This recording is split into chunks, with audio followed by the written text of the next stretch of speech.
Welcome to a new episode of the Cool Girls Create podcast, and this is a very special episode. As you can see, we look a little bit different. It's your girl T Westbrook, and I am here with a special guest, my friend, Nichole Nunn. Ooh, hey! The sound effects are good. The gunshots. Yay! Okay, so if you don't know, Cool Girls Create podcast is a safe place for women like us to have introspective, self-reflecting conversations. It's going to be laid back, and today we're going to be talking about perseverance. We're going to be talking about creativity and how, as creators, we've been able to monetize the things that we're passionate about. So let's get into it. All right, so Nichole is one of my good friends, but also she is the founder of Flash Me Experience, which is a selfie studio. Mm-hmm. So before we get into all of that, let's start with just telling the audience a little bit about who you are and where you come from. Where you from, girl? Okay. So, hey guys, as she said, I'm Nichole Nunn. I'm a Nashville native for sure. The only girl, the oldest of three. Definitely was a little rough around the corner. I always wanted to be the boss and an innovator of new things. Yeah. Okay. So, how did you get into design? So you and I met, I actually don't remember. Oh, I do. You and I met at an event. It was a sneaker ball. Yeah. And you walked up to me and was like, I don't know who you are, but me and you are going to be friends. Absolutely. And I was like, yes, we are. Yes. And I believe, why were you there? So for that one, my daughter was actually performing at that creative ball, and the owner of that ball, I think her name is Charmin. Mm-hmm, Charmin, love her super sweet spirit. She had just left Flash Me. She had saw Flash Me for the first time. We were talking about some different things. It was a little too late to be a part of like the sponsorship packet, but she still wanted me to come out and meet other creatives, other dope, amazing entrepreneurs like you, and it was a great networking experience for me, for sure. Yeah, I remember having a good time. Mm-hmm. So let's talk about your background when it comes to design. Okay. So how did you start Flash Me? Why did you start Flash Me? Tell the cool girls a little bit about that experience. Okay, so for me, worked in corporate America for 21 years, was suddenly laid off around the pandemic time frame. It was a big shock to my life because I've been working since I graduated from Tennessee State University. So for me, I was climbing the corporate ladder. So when I got laid off, it was just a shock to my whole system. And I swore I would never go back to that environment. I would never actually give a company that much energy for them to decide to just suddenly lay someone off. And it was amazing because I just finished laying off my team, never knowing that I would be next. From that, I decided to embark upon those things that just truly made my heart happy, and that's how I fell into design. I never thought it could be a tangible job to where I could make lots of money because, it's not something that my family looked at as a real job. Like, you want to play with flowers, you want to put bright colors on things, you want to, throw sticks together. It wasn't something that my family looked at as a job, so I never pursued it because, I always wanted those things that would make my family proud. So when the layoff took place, I was like, okay, this is my time. This is my time to put it all on the line, to give it what I have, and to just let my creative ability shine. So that's when I created Flash Me. Yeah, and I think Flash Me was such a dope concept. Mm-hmm. So explain to our audience what Flash Me Experience was from your perspective. Okay. So from my perspective, a lot of people tried to box us in by saying we were a selfie studio, but it was so much more than that. It was a place where people could come and feel creatively free. So whether you were an artist and you wanted to display your rap video, or you were someone who, just got a divorce and you wanted those self-confidence pictures, it was a place where you could come, feel free, feel creative, feel like you are an innovator in this space, and take ownership part. I wanted a place where people can come and feel free, and that's what Flash Me was for the North Nashville neighborhood and for the Nashvillians all together. So that's what Flash Me was. It was a house for that. Yeah, and I remember just having bomb experiences. Right. Like, I feel like we bonded there. Absolutely. There. You were one of the first people that were like, come on, design a room. Right. So it really was a place for me as well that's like near and dear to my heart. So this is a good place to transition and talk about perseverance. So you are rolling along, you left corporate America, and now you're like, you have Flash Me, and Flash Me is your baby. Right. Can you talk about what happened with Flash Me and the challenges that came from that and how you overcame it? Absolutely. So as I said, I was laid off during the pandemic time frame. So, you know, the economy was a little crazy. It was a little shaky. So being that I didn't have my corporate job and I was embarking upon this journey of having like a storefront, you know, without knowing how to have a business, knowing how if a creative business could even work. So it was a lot of financial hardships for sure, but I was dedicated. I feel like for me, I needed a place to be free. For me, the city needed some place that was unique, that didn't have those boundaries or those boxes that a lot of places try to put people in. So that was very important, and it was very important for me to persevere through not knowing how I was going to pay the rent for, you know, the layout, not knowing, you know, if this could really work. It was important for me to persevere through that just so I can let my soul shine and do what I felt like my heart was calling me to do. So that's why I stuck it out. Unfortunately, I think it was 2022, Flash Me caught on fire in November. So that was a very difficult thing for me to persevere the 2 years to have it open. You know, had a big anniversary party, and then maybe a couple months after that, it caught on fire tragically. So it was a very difficult time, but a lot of times one door closes so another door can open, and you got to trust the plan. You got to trust that God has something bigger for your life. You have to trust that your life is bigger than what you see and what you're going through, because your life is a testament for other people that may be going through the same thing as you are, so they can see that and so they can persevere. Yeah. I'm trying not to get emotional because I understand your pain. Yeah. I understand what it's like to pour your heart into something as a creator. Right. And you know, a lot of people they might not necessarily relate to what it is to be a creator. Right. So, as someone, I opened a studio myself a little while back, and it flooded. Yeah. And I can't, till this day, I still can't look at the picture. Right. I can't even talk about it. Right. And so I can imagine how you felt to see everything in flames. Yeah.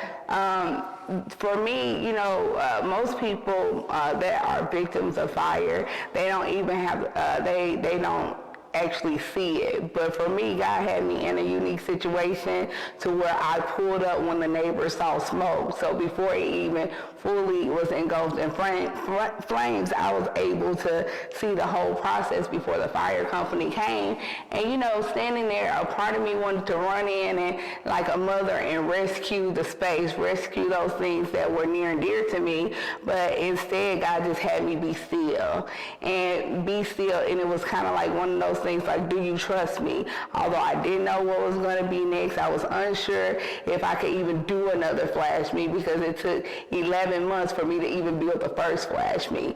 But in that moment, I was still, and I was like, whatever it is, I don't know what's going to be next, but I trust you because you never let me down. Like, I think about those times, like, has God let me down in this situation or in the next? And he's never let me down. So in that moment, just watching it go up in flames, I had to make a strong decision that I was going to trust God with my life plan, with my creative ability, no matter what. Mm-hmm. And that, you know, that's what it was. It was definitely hurtful, but I had to immediately get in action. You know, you have the news crews, the police department, the fire department, and I still had to stand strong on what I believed in. Flash Me is a place where people can come and be free. I do know that I will have another creative outlet again to where people are able to come and not not be held down by boxes or constraints of who you should be or what you should be doing. That's what Flash Me is. The only limits that we have are the limits that we put on ourselves. So for me, I just understood that now it was time for me to take Flash Me without walls until I could actually have a brick and mortar to do something like that and have another staple piece for the Nashville natives again. Yeah. And I know it's going to happen. Yeah. Come to fruition. Yeah. Have Flash Me's all over the world. Yes, that's exactly how I did too.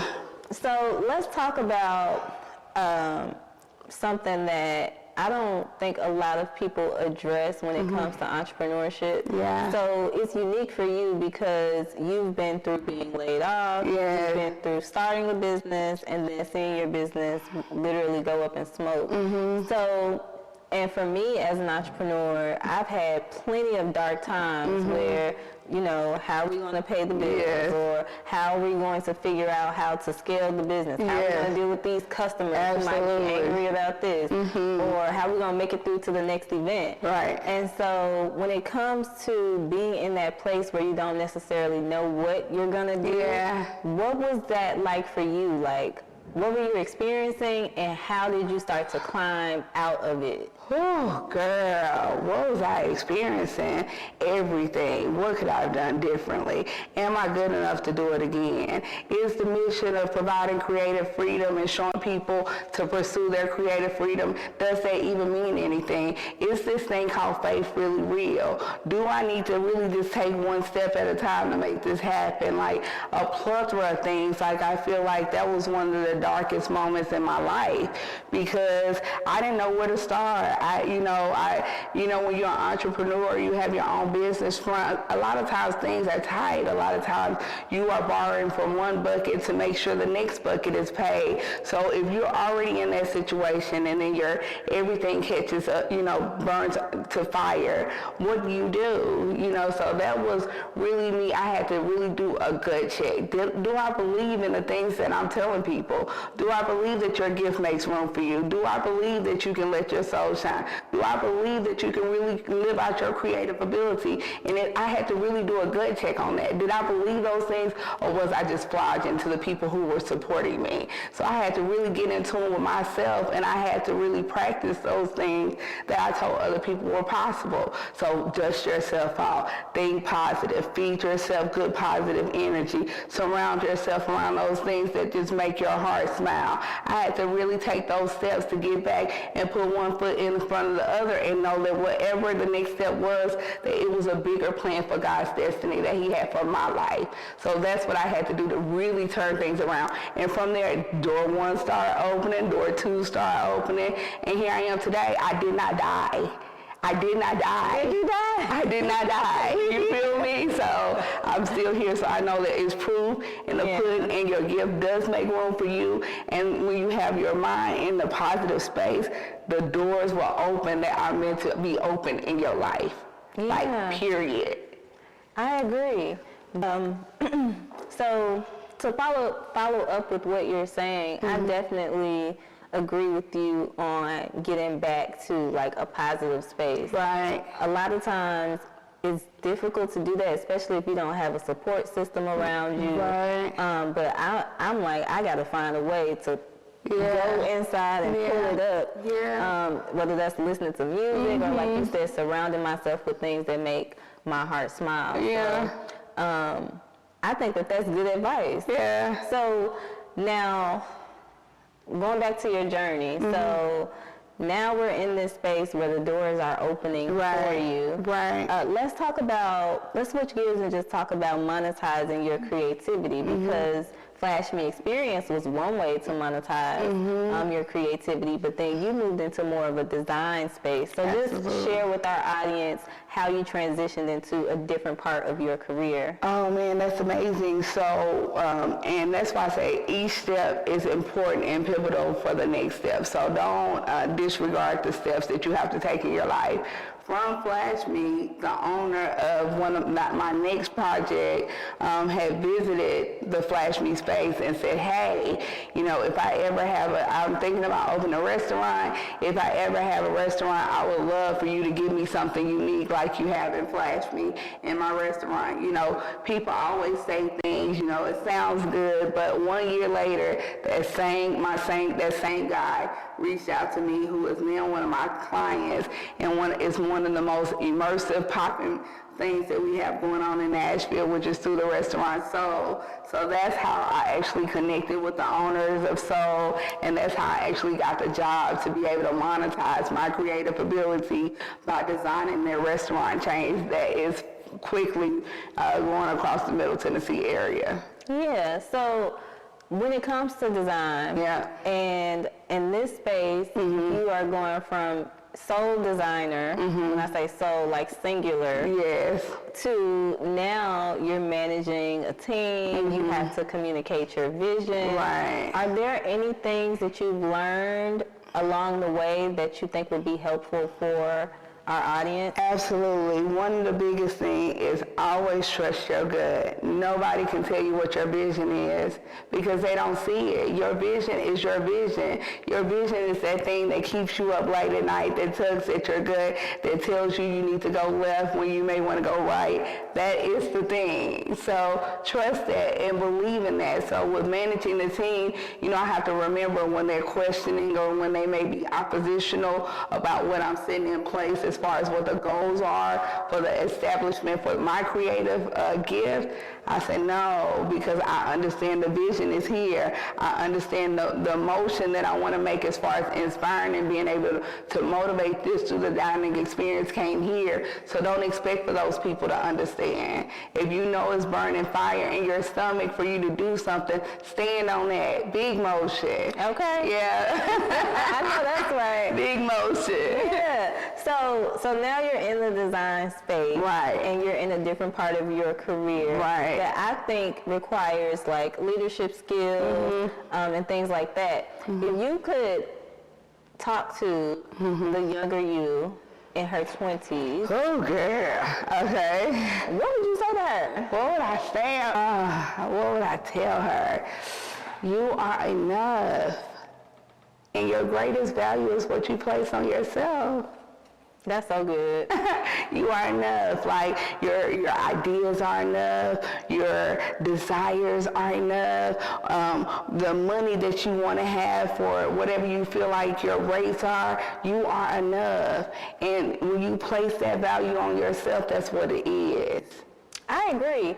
If I could go back and talk to my younger self, I would say the same thing, but also add that your self-worth is not tied to what you accomplish or don't accomplish. And because I remember 10 years ago, I was just in a space of, I have to be successful. I have to be an example. I have to do this. I have to beat the statistics. And it's like, if that's the only thing that's driving you, you will never be fulfilled. Absolutely. Because there's always another something to do. And so I would say, realize that your self-worth is not tied to accomplishments and any of those things that are superficial.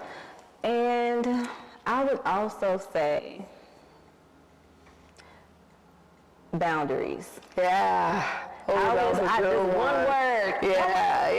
That's a good one. That's a good one. I would say learn how to enforce those as soon as you can. And I think that would have been life-changing for me earlier. And I would say learn how to enforce those. Some people don't even know how to establish boundaries for themselves or for others, you know, because a lot of people don't understand that they're enough, and a lot of people don't understand to stand on what they mean. So those things are difficult, especially for women and for men to understand and to really stand on those powerful values that can help them in life situations. I agree. And you made me think of one more thing. Because I didn't start so I really have focused on like professional development and personal development.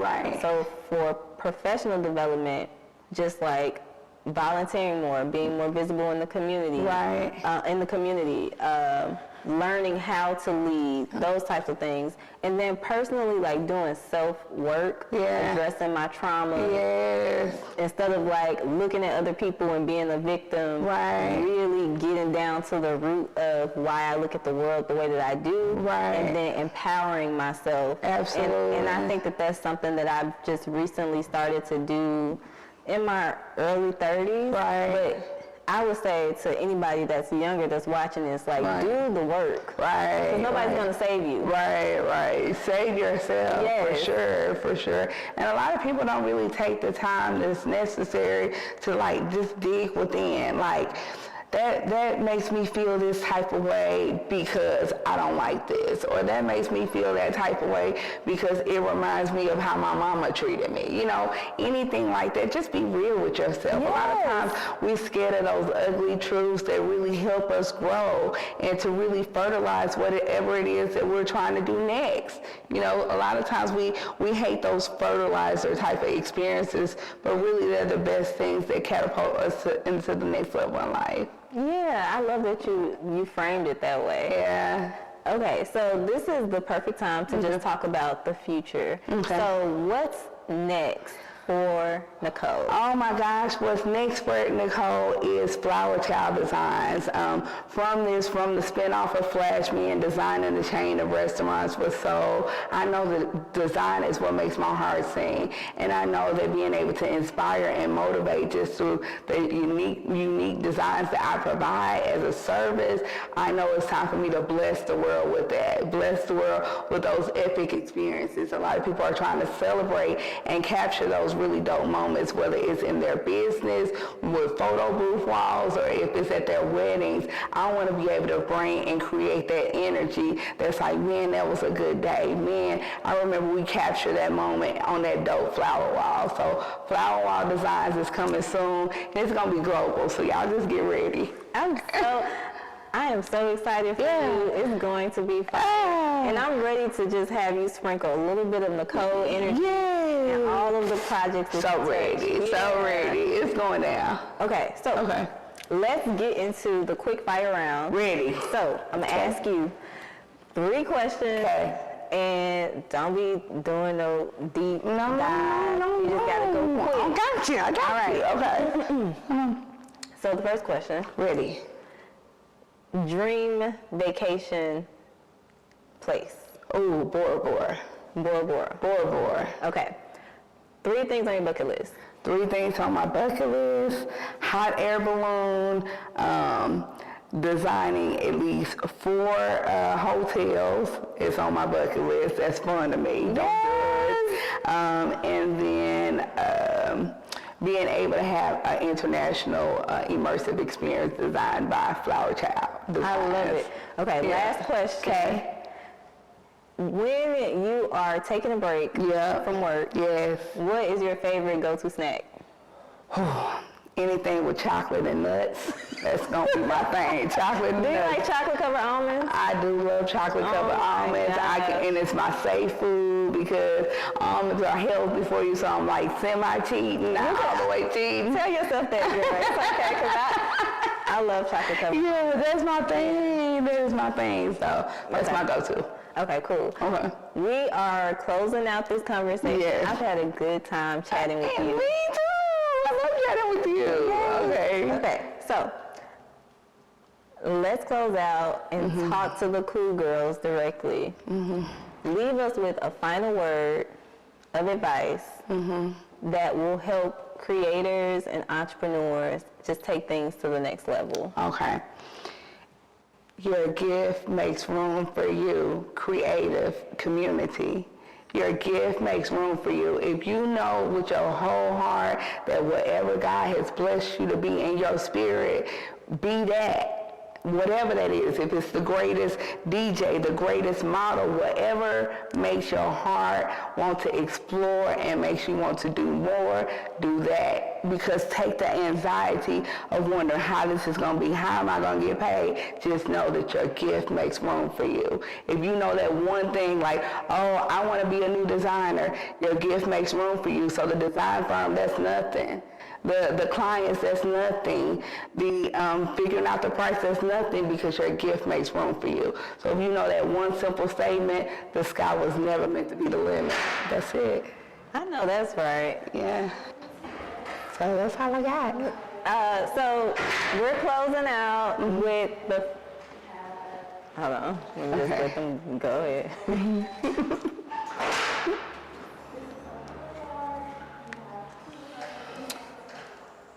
So, thank you for that final word. Again, it's been a pleasure chatting with you today. If you are a cool girl and you are creative, this is definitely an episode that you probably need to play back again, because we got really real when it comes to what it's like to be a creator and an entrepreneur. So I just want to thank you again for joining me. And T. Westbrook, Nichole Nunn, baby. signing out. And Flower Cow Designs. Do we do it?